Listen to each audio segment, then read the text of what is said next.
안녕하세요. 사람과 직업연구소의 정도영입니다. 뵙게 돼서 반갑습니다.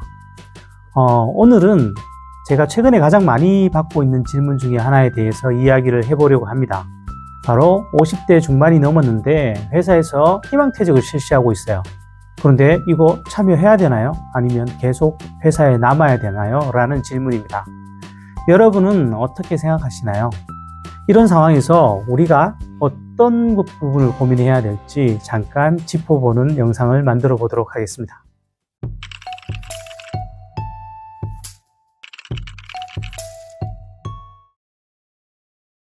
2024년부터였던 것 같아요. 2024년부터 최근까지 기업들의 희망퇴직이 굉장히 많이 나오고 있다는 생각을 좀 하게 됩니다. 대표적으로 금융권은 지금 몇 년째 계속 구조조정 중이고요. 그리고 그 외에도 굵직한 기업들, 예를 들면 포스코, KT, NC소프트, 이마트, LG화학 이런 곳들이 희망퇴직을 실시하고 있죠. 그런데 왜 이렇게 많은 기업들이 최근에 희망퇴직에 나서고 있는 걸까요? 일단 그 이면부터 한번 살펴보는 시간을 가졌으면 합니다. 가장 첫 번째로 얘기할 수 있는 건 경기 불황에 대한 대비인 것 같습니다. 아시다시피 지금 시장이 매우 어렵죠. 거기다가 매우 불투명합니다. 우리가 곧 맞이하게 될 시장들, 그러니까 지금 미중 분쟁의 또 다른 시작을 우리가 목도하고 있는 상황인데요. 워낙 큰 나라들 사이에 있다 보니까 우리나라는 조금만 이런 영향을 받게 돼도 경기에 훨씬 민감해질 수밖에 없는 나라인 거죠. 그러다 보니까 아무래도 점점 더 이 시장의 불투명성에 자신감을 좀 잃어가는 상황인 것 같기도 해요. 어쨌든 그런 상황에서 경기가 계속 나빠질 건데 좀 더 조직을 슬림하게 만들어 두는 것이 필요하지 않나라는 생각들을 하는 것 같고요. 경기 불황에 대한 대비 차원으로 이런 희망퇴직을 최근에 많이 실시하는 것 같습니다. 두 번째는 기업 조직의 재편이죠. 사실은 생각을 해보면 지금 현재 재직 중에 있는 50대 후반의 베이비 부모 세대들은 우리가 예전 한참 성장기에 있을 때 이른바 저인망식으로 인재들을 끌어모은 공채 시대에 기업에 입문한 사람들이죠.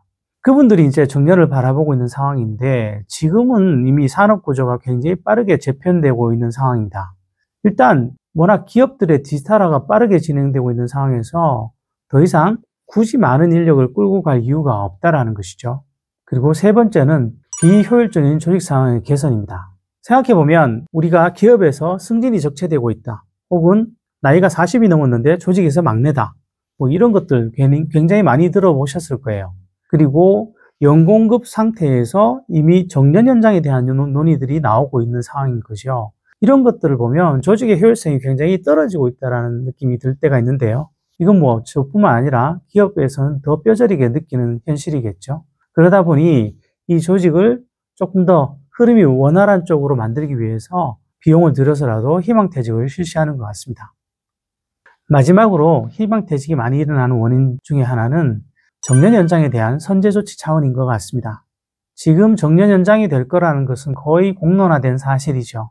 시점이 정확히 언제가 될지는 모르지만 어쨌든 정년을 국민연금 수급 시기인 65세까지 맞춰야 된다는 데는 거의 이견이 없는 것 같습니다. 그런 상황에서 현재 연공급 체계, 그러니까 오래 근무할수록 급여가 높아지는 그런 시스템은 현재 조직에서 비용 부담을 하기는 굉장히 힘든 것이 사실이죠.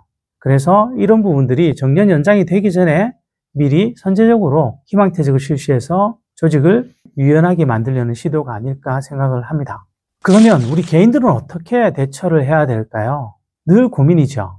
일단 세 가지 관점에서 이 문제를 살펴봐야 될 것 같습니다. 첫 번째는 현재 일하는 것이 만족스러운가 하는 점입니다. 예를 들면 내가 회사를 다니고 있는데 몸이 너무 안 좋아요. 내가 이렇게 다니다면 죽을 것 같아. 이렇다면 회사를 나오고 싶겠죠. 또는 내가 심리적으로 굉장히 소진이 돼서 이제 탈진 상태고 나는 그냥 좀비처럼 회사를 다니고 있다. 이런 사람들도 어쩌면 희망퇴직을 기다리고 있을 수도 있어요.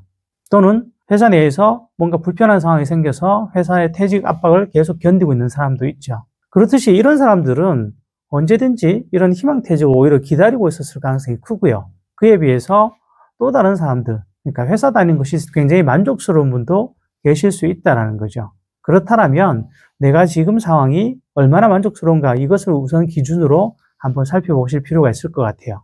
두 번째는 경제적으로 얼마나 차이가 있는가를 좀 살펴봐야 될 것 같아요. 예를 들면 보통 퇴직이 1호금은 2년치 연봉 혹은 3년치 연봉을 제시하는데요. 물론 이제 회사마다 차이는 있어요.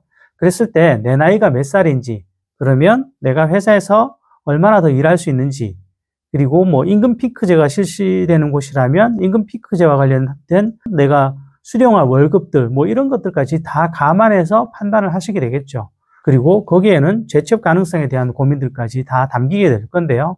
이렇게 비교를 했을 때 어느 것이 내게 더 유리한 선택인지를 판단하셔야 되는 거죠. 여기에 또 하나 중장년층을 머리 아프게 하는 것이 정년 연장에 대한 고민입니다. 정년 연장은 거의 이제 진행될 것이라고 보는 것이 일반적인데요. 다만 그 시점이 언제가 될지는 아직 정확하게 몰라요. 그저 대부분의 사람들이 이제 국민연금 수령 시기인 65세까지는 연기해야 된다는 것에는 암묵적으로 동의를 한 것 같은데, 사실은 여러 가지 좀 고민이 남아있죠. 예를 들면 대표적인 것이 과연 정년 후에 재고용으로 갈 것인지, 아니면 정년을 그대로 연장할 것인지, 또는 뭐 임금 피크제 같은 것들은 어떻게 처리를 할 것인지, 이런 고민들이 다 남아있는 것이죠. 그래서 이 부분에 대한 정리가 되지 않으면 정년 연장은 쉽게 되지 않을 수도 있습니다. 양측의 입장은 명확하죠. 노동계는 임금 삭감 없는 정년 연장을 요구하고 있고요. 그에 비해서 경영계는 정년 후 재고용, 그러니까 정년까지 하고 다시 고용하는 새로운 임금 체계에서 고용하는 조건으로 정년 연장을 하자라는 것에 방향을 잡고 있죠. 그래서 정년 연장에 대해서 내가 언제가 될지도 알 수 없거니와 된다고 하더라도 그냥 순수하게 되는 것이 아니라 임금 삭감에 대한 부분은 일정 부분 발생할 가능성이 좀 있어요. 그래서 이런 것들을 좀 복합적으로 고려해야 되기 때문에 좀 더 어려울 수 있습니다. 그리고 마지막 세 번째는 재취업 가능성은 있는가입니다. 이거 굉장히 중요하죠. 너무도 당연하게 내가 만약에 50대 후반에 퇴직을 하더라도 내가 새로 갈 만한 곳이 있고 그 조건이 나쁘지 않아요. 그러면 사실 퇴직 위로금 받고 나가는 것에 대해서 크게 주저하지 않을 가능성이 높아요. 통상 기업들은 이 부분에 대해서 많이 고민을 하죠. 예를 들면 기업에서도 50대 후반이라도 나가줬으면 싶은 사람도 있을 것이고, 솔직하게. 그리고 이 사람은 계속 있어야 된다고 생각하는 사람도 있을 거예요. 근데 희망퇴직을 실시하면 예전에는 좀 심할 때는 핵심 인력부터 빠져나가는 현상도 있었거든요. 그래서 어쨌든 개인마다 이건 차이가 있을 건데, 내가 퇴직 이후에 재취업 가능성이 어느 정도 있느냐. 왜냐하면 50대 중반, 후반에 나오는 것과 또 60이 넘어서 나오는 것은 또 얘기가 다를 수 있거든요. 그래서 이런 부분까지 다 종합적으로 고려를 해봐야 할 것 같습니다. 다시 한번 말씀드리자면, 첫 번째는 현재 일하는 것이 얼마나 만족스러운가. 두 번째는 경제적 조건상 두 가지 선택지가 얼마나 차이가 나는가. 그리고 세 번째는 내게 재취업 가능성이 얼마나 있는가. 이 세 가지를 기준으로 판단해 보시면 될 것 같아요.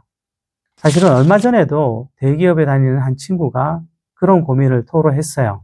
회사에서 희망퇴직을 하는데 이거 어떻게 해야 되냐는 거였죠. 주변에 있는 친구들은 야, 남은 기간도 별로 차이가 안 나고 네가 퇴직 위로금 받는 것과 큰 차이가 안 나고 그런 상황이면 나오는 게 낫지 않아? 라고 쉽게 얘기했었는데, 사실 나중에 알고 보니 이 친구는 회사 다니는 것이 그렇게 나쁘지 않았었어요. 굉장히 좀 만족스럽게 회사를 다니고 있는 상황이라서 회사에 대한 애착이 있었던 것이겠죠. 그런 경우라면 당연히 머무는 것이 맞습니다. 정해진 답은 없죠. 앞에서 말씀드린 것처럼 내가 어디에 방점을 찍느냐에 따라서 달라질 건데요. 결국 왜 그런 거 있잖아요. 우리가 모든 것을 갖고 갈 수는 없는데 내가 이런 선택을 함으로써 잃을 것과 얻을 것, 그 두 가지를 비교해보고 내가 좀 더 비중을 두는 것이 어디냐에 따라서 선택하시는 것도 한 가지 방법이 되실 것 같습니다. 50대 중반 이후에 희망퇴직 권유를 받았다. 여러분은 어떤 선택을 하실 건가요?